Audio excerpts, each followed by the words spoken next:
Бірінші байлық денсаулық арнасына қош келдіңіздер. Арнама тіркелуді, пікір қалдыруды ұмытпаңыздар. Аяқ қақсап, буын ауырғанда не істеу керек? Аяқ қақсауы мен буынның ауырсынуы жиі кездесетін мәселе. Бұл түрлі себептерге байланысты болуы мүмкін, жеңіл шаршаудан бастап күрделі ауруларға дейін. Сондықтан алдымен ауырсынудың себебін анықтау маңызды. Бір ауырсынудың себептері: уақытша физиологиялық себептер, шаршау, ұзақ уақыт жүру, тұру немесе физикалық белсенділіктен кейін. Бұлшықет кернеуі, жаттығудан кейінгі бұлшықеттердің шаршауы дамыз. Аяққа қан айналымының бұзылуы, тығыз аяқ киім кию немесе ұзақ уақыт бір қалыпта отыру. Жүйелі патологиялық себептер: 1. Буын аурулары: артрит, артроз, артрит, буынның қабынуы, ісінуі, қызаруы. Артроз, буын шеміршегінің тозуы, ауырсыну қозғалыс кезінде күшейеді. 2. Қан айналымы мәселелері: варикозды тамырлар, аяқтың ісінуі, ауырсыну. Тромбоз, қауіпті жағдай, аяқта қатты ісіну және көгеру болуы мүмкін. 3. Жүйке жүйесінің бұзылыстары: радикулит немесе ишиас, белден аяққа қарай өтетін жүйке ауырсынуы. 4. Кальций, магний жетіспеушілігі, бұлшықеттердің жиі тартылуы, құрысу. 5. Травмалар: созылу, буын шығу, сүйек сынуы. 2. Қауіпті белгілер: дереу дәрігерге бару қажет. Аяқтың кенеттен ісінуі немесе қызаруы, қатты ауырсыну, қозғала алмау, тыныс алудың қиындауы, жүрек айну, есін жоғалту, жарақат алғаннан кейінгі ауырсыну ескерту. Егер жоғарыдағы белгілер болса, дереу дәрігерге немесе жедел жәрдемге жүгініңіз. 3. Үй жағдайында көмектесу тәсілдері: жеңіл ауырсыну мен шаршау кезінде демалыс, аяқты көтеріп қою қан айналымын жақсартады. Суық компресс ісіну мен қабынуды азайтады, 20 минуттан артық емес. Жылы ванна бұлшықет кернеуін азайту үшін. Массаж жеңіл уқалау қан айналымын жақсартады. Созылмалы ауырсыну кезінде қимыл белсенділігі, арнайы жаттығулар буындарды жұмсарту үшін жеңіл жаттығу.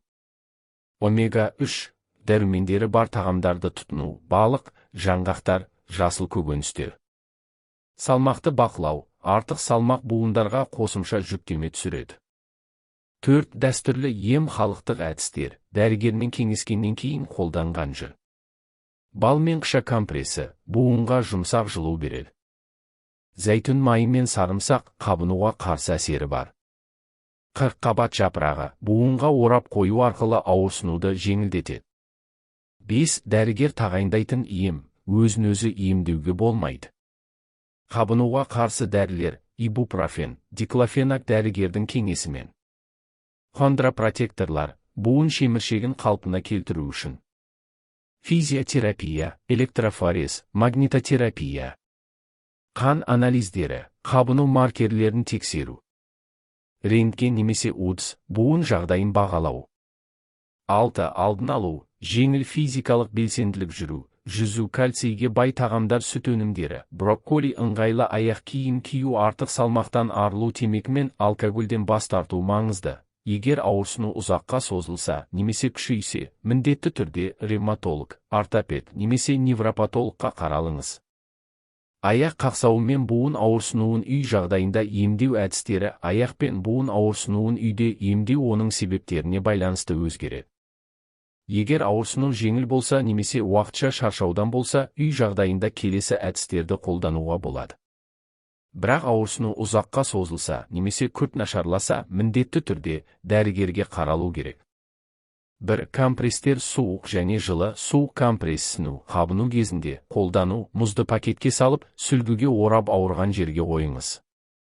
Уақыты: 15-20 минут, күніне 2-3 рет. Әсері: ісінуді азайтады, қабынуды басады. Жылы компресс: бұлшықет қатайғанда қолдану: жылы суға малынған сүлгіні ауырған жерге қойыңыз. Уақыты: 15-20 минут. Ескерту: ісіну немесе қызару болса, жылы компресс қолдануға болмайды. 2. Табиғи майлармен массаж: зәйтүн майы, эвкалипт майы, 2. бір қатынаста араластырып, ауырған жерге жеңіл уқалаңыз. Сарымсақ майы: сарымсақты майға қосып қыздырып, суыған соң буынға жағыңыз. Массаж, қатты баспай, айналмалы қозғалыспен уқалау керек.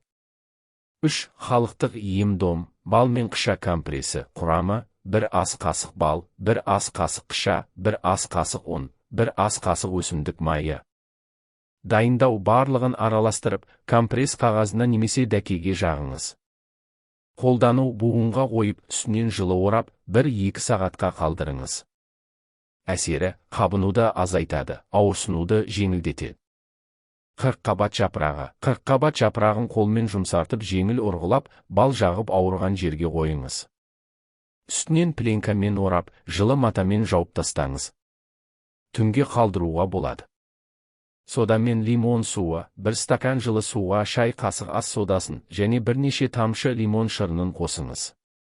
Күніне 1 рет ішіңіз, асқазан мәселесі жоқ болса. Бұл буындағы қышқылды азайтады. 4. Жаттығулар: жеңіл қозғалыстар, артрит немесе артроз кезінде, аяқтың саусақтарын қозғалту, 10-15 рет иіп, жазу.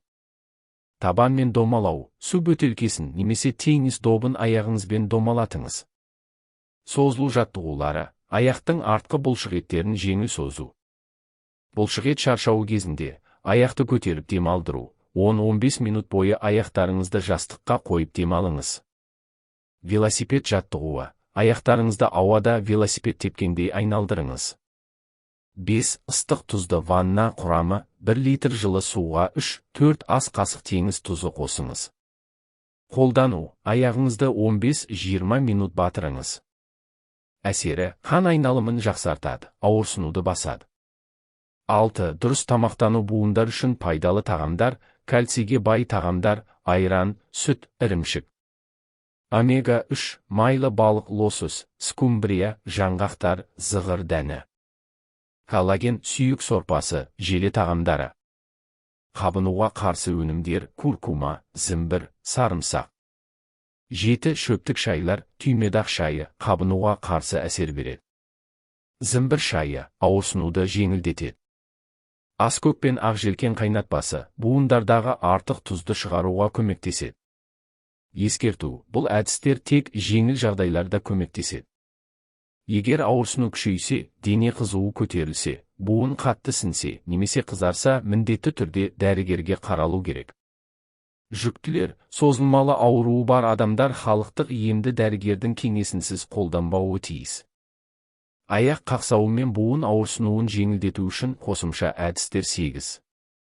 Қан айналымын жақсарту әдістері. Буын ауруларының негізгі себептерінің бірі нашар қан айналымы. Қан айналымын жақсарту ауырсынуды азайтуға көмектеседі. Аяқтың дұрыс демалысы: аяғыңызды жүрек деңгейінен жоғары көтеріп, 15-20 минут демалыңыз. Аяқтың астына жұмсақ жастық қойыңыз. Контрастты душ: ыстық суық, 1 минут жылы сумен жуыңыз, кейін 30 секунд суық сумен аяқтаңыз. 4-5 рет қайталаңыз. Бұл әдіс қан айналымын жақсартады. Тамыр жаттығулары: аяғыңызды жоғары көтеріп, 30 секунд шайқау жаттығуын жасаңыз. Төменнен жоғары қарай жеңіл уқалау арқылы қан айналымын белсенділеңіз. 9. Буындардың икемділігін арттыратын жаттығулар: тізе буыны үшін отыру жаттығуы: тізеңізді баяу бүгіп, қайта түзетіңіз. Күніне 10-15 рет қайталаңыз. Тізе итеру: отырған күйде табаныңызды жерге қойып, тізеңізбен алға қарай жеңіл итеріңіз. Тобық буыны үшін айналдыру: табаныңызды ауада сағат тілімен және кері бағытта айналдырыңыз. Саусақпен орау: аяқ саусақтарыңызбен едендегі орамалды жинап көріңіз. 10. Дәрумендер мен минералдардың маңызы. Маңызды дәрумендер: дәрумені буындарды нығайтады. Күн сәулесі, балық майы, сүт өнімдері дәрумені, қабынуға қарсы. Цитрус жемістері: брокколи, қызанақ, кальций, сүйектерді нығайтады. Айран, сүзбе, ірімшік, магний, бұлшықеттерді босаңыстады. Жаңғақтар: банан, қарақұмық, хондропротекторлар қосымша ретінде. Коллаген, глюкозамин, хондроитин бар қоспалар буын шеміршектерін қалпына келтіруге көмектеседі. Бірақ бұларды дәрігердің кеңесімен қолдану керек. 11. Буын ауруларына қарсы табиғи майлар мен компресс. зімбір майы, 2 ас қасық зәйтүн майына 1 шай қасық үгітілген зімбір қосып, аздап қыздырыңыз. Суыған соң ауырған жерге жағып, үстін жылы шүберекпен жабыңыз. 20 минуттан соң жылы сумен жуыңыз. Алма сірке суы компресі, 1 стакан жылы суға 2 ас қасық алма сірке суын қосыңыз. Дәкені батырып, ауырған жерге 15-20 минут қойыңыз. 12. Буындарды тыныштандыратын шөпті қайнатпалар. Лавр жапырағы қайнатпасы. Тұзды шығару үшін 10-15 лавр жапырағын 500 мл суда 5 минут қайнатыңыз. Суытып күніне 1-2 рет 50 мл-ден ішіңіз, 3 күннен артық қолданбаңыз. Ескерту: асқазан немесе бүйрек мәселесі барларға жарамайды. Қалақай шайы. Қалақай жапырағын қайнатып күніне 1-2 стакан ішіңіз. Қабынуға қарсы әсер береді, буындарды тазартады. 13. Артық салмақпен күресу. Артық салмақ буындарға қосымша жүктеме түсіреді. Теңдестірілген тамақтану, қантты, тұзды, майлы тағамдарды азайту. Жеңіл кардио жаттығулар, жүру, йога, созылу жаттығулары. Дереу дәрігерге бару қажет. Егер аяғыңыз қатты ісіп, қызарып тұрса, қозғалту қиын болса, дене қызуы көтерілсе, жарақаттан кейін аяқ ауырса, немесе деформация байқалса, қан айналымы бұзылуының белгілері болса, аяқ көгеріп кетуі, суық болуы. 14. Қосымша кеңестер. Ыңғайлы аяқ киім киіңіз. Табаны жұмсақ аяқ киім буындарға түсетін күшті азайтады. Қалыпты су ішіңіз. Буындардағы сұйықтықтың жетіспеуі ауырсынуды күшейтуі мүмкін. Стрессті азайтыңыз. Созылмалы стресс қабынуды күшейтеді. Демалу әдістерін медитация, тыныс алу жаттығулары қолдануға болады. Жүрген кезде аяқ пен буынның қатты ауырсынуы сіздің белгілеріңіз қауіпті болуы мүмкін жағдайлардың белгісі болуы ықтимал. Бұл белгіні елемей, кешіктіруге болмайды. 1. Дереу дәрігерге қаралу керек. Егер аяқ ісіп, қызарып немесе көгеріп тұрса, аяғыңыз жансызданғандай сезілсе, дене қызуы көтерілсе, жарақат алғаннан кейін ауырса, кенеттен пайда болған ауырсыну болса, мұндай жағдайларда тез арада дәрігерге немесе жедел жәрдемге хабарласыңыз. Бұл жағдайлар тромбоз, инфекция немесе сүйек сынуы сияқты ауыр жағдайларды көрсетуі мүмкін. 2. Ауырсынудың мүмкін себептері. Қауіпті жағдайлар. 1. Терең вена тромбозы, қан үйіп қалуы. 1. Аяқ қатты ісінеді, қызарады немесе көгеріп кетеді. Қатты ауырсыну, қозғалу қиын, дем алу қиындауы, өкпе эмболиясына әкелуі мүмкін. 2. Инфекция, септикалық артрит. Буын ісіп, қызарып, ыстық болып тұрады, дене қызуы көтеріледі, жедел емдеуді талап етеді. 3. Сүйек сынуы немесе буын шығуы. Травмадан кейін аяқ деформацияланған, қатты ауырсыну және қозғаламау жиі кездесетін себептер. 1. Артроз, буын шеміршегінің тозуы. Ауырсыну жүріс кезінде күшейеді, таңертең қатайып тұрады, бірақ қозғалғанда азаяды. 2. Артрит, қабыну, буын ісініп, қызарып кетуі мүмкін, тыныштықта да ауырсынуы мүмкін. 3. Тендопатия, сіңір қабынуы. Ауырсыну жүру немесе жаттығу кезінде күшейеді, ауырған жерді басқанда ауырсыну байқалады. 4. Плантарлық фасцит. Табан астында қатты ауырсыну, әсіресе таңертең алғашқы қадамдарда ауырсыну күшейеді. 5. Варикозды веналар. Аяқта ауырлық, ісіну, жүрістен кейін ауырсыну. 3. Үй жағдайында не істеуге болады? Дәрігерге бару алдында ауырсынуды азайту. Демалыңыз, ауырсынуды күшейтетін қимылдарды азайтыңыз, аяқты көтеріңіз. Қан айналымын жақсарту үшін суық компресс 15-20 минут бойы ауырған жерге қойыңыз. Егер ісіну болса, ыстық компресс. Егер ісіну болмаса және бұлшықет тартылу болса, дәрі-дәрмек дәрігердің кеңесінсіз көп қолданбаңыз. Ибупрофен немесе парацетамол. Ауруды азайту үшін антикоагулянттарды дәрігердің кеңесінсіз қолдануға болмайды. 4. Маңызды. Ауырсыну күшейсе, аяқ жансызданса, ісік пайда болса немесе тыныс алу қиындаса, дереу жедел жәрдем шақырыңыз. Бұл қан ұюы, инфекция немесе басқа да қауіпті жағдайлар болуы мүмкін. Травмадан кейін ауырсыну болса, дереу травматологқа барыңыз. Жағдайлардың белгісі болуы мүмкін.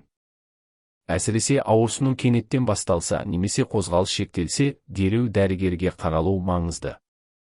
1. Дереу дәрігерге немесе жедел жәрдемге бару керек. егер тізе немесе жамбас ісінсе, қызарып, пісіп тұрса, қатты ауырсыну салдарынан жүре алмай қалсаңыз, дене қызуыңыз көтерілсе, 38 және жоғары тізе немесе жамбасыңызда жансыздану сезілсе, жақында жарақат алған болсаңыз, құлау, соғылу, аяғыңызда қан ұю, тромбоз белгілері болса, аяқтың көгеруі, ісінуі. Суықтық, бұл жағдайлар өмірге қауіпті болуы мүмкін. Инфекция, септикалық артрит, остеомиелит, терең вена тромбозы, қан ұюы, сүйек сынуы немесе буын шығуы. 2. Мүмкін себептері қауіпті және жиі кездесетін жағдайлар. Қауіпті жағдайлар. 1. Септикалық артрит, буын инфекциясы, буын ісінеді, қызарып, ыстық болады, қатты ауырсыну, қозғала алмау, дене қызуы жоғарылайды. 2. Терең вена тромбозы, қан ұюы, аяқ ісінеді, көгеруі немесе қызаруы мүмкін, жүргенде немесе демалғанда да ауырсыну, демікпе немесе кеуде ауырсынуы қосылса, қауіпті. 3. Сүйек сынуы немесе жамбастың шығуы, травмадан кейін болған аяқ деформацияланған немесе қозғалтқанда ауырады, жиі кездесетін буын аурулары. 1. Остеоартроз, буынның тозуы, жүру кезінде ауырсыну күшейеді, таңертең буын қатаяды, кейін қозғалғанда азаяды. 2. Ревматоидты артрит, екі жақты буындардың қабынуы, таңертең қаттылық, ісіну, қызару. 3. Бурсит, буын қалтасының қабынуы, тізе немесе жамбаста ісіну, қызару, қатты ауырсыну, әсіресе қозғалғанда. 4. Сіңір қабынуы, трахантерит, тендинит, жамбаста қозғалғанда ауырады, сыртынан басқанда ауырсыну байқалады. 5.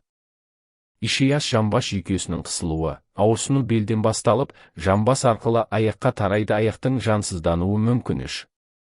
Үй жағдайында не істеуге болады? Дәрігерге бару алдында ауырсынуды жеңілдету, демалыңыз, жаттығуларды тоқтатыңыз. Жүруді азайтыңыз, аяқты көтеріңіз. Қан айналымын жақсарту үшін суық компресс, тізеге немесе жамбасқа 15-20 минут қойыңыз. Ісіну болса, ыстық компресс. Егер бұлшықет тартылуы болса және ісіну болмаса, дәрілік заттар, дәрігердің кеңесінсіз сақ болыңыз. Парацетамол немесе ибупрофен ауырсынуды жеңілдету үшін, антибиотиктерді дәрігердің кеңесінсіз қолдануға болмайды. 4. Жедел жәрдем шақыруға себеп: аяқ қатты сінген немесе көгерген, дем алу қиындауы, жүрек қағысының жылдамдауы, аяқ жансызданған немесе қозғала алмайсыз, дене қызуыңыз 38 жоғары. 5. Дәрігерге барғанда сұралатын мәліметтер: ауырсыну қашан басталды? Жарақат немесе құлау болды ма? Ауырсыну қалай күшейеді? Жүру, отыру кезінде ме? Ісіну, қызару бар ма?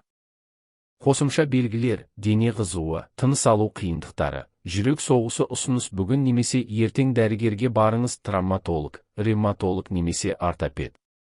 Егер жағдай нашарласа немесе жоғарыдағы қауіпті белгілер байқалса, жедел жәрдем шақырыңыз. Тізе мен жамбастағы ауырсыну кезінде шұғыл әрекеттер мен кеңестер: сіздің жағдайыңызда ауырсынудың себебін нақты анықтау үшін міндетті түрде дәрігердің қарауы қажет. Ауырсынудың сипаттамасына қарай кеңестерімді ұсынамын. 1. Ауырсыну сипатын анықтау. Жауап берсеңіз, нақты кеңес беремін. Ауырсыну кенеттен басталды ма, әлде баяу күшейді ме? Жарақат, құлау немесе соғылу болды ма? Аяғыңыз ісінген, қызарып немесе жансызданған ба? Ауырсыну бір орында ма, әлде аяққа тарайды ма? Дене қызуыңыз көтерілді ме? Ауырсыну тыныштықта азая ма, әлде қозғалғанда күшейе ме? 2. Қауіпті белгілер бар болса, жедел жәрдем шақырыңыз. Аяғыңыз қатты сінген немесе қызарып, ісіп тұрса, қозғалта алмайсыз немесе аяқ жансызданса, кеуде ауруы, демігу немесе жүрек соғысы жиілесе, жоғары температура 38 байқалса. 3. Үй жағдайында ауырсынуды жеңілдету, демалу, ауырсынуды күшейтетін қимылдардан аулақ болыңыз. Аяқты көтеріп қойыңыз, жастық немесе жұмсақ затқа қойыңыз.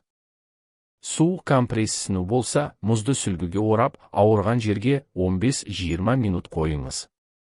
Күніне 3-4 рет қайталауға болады.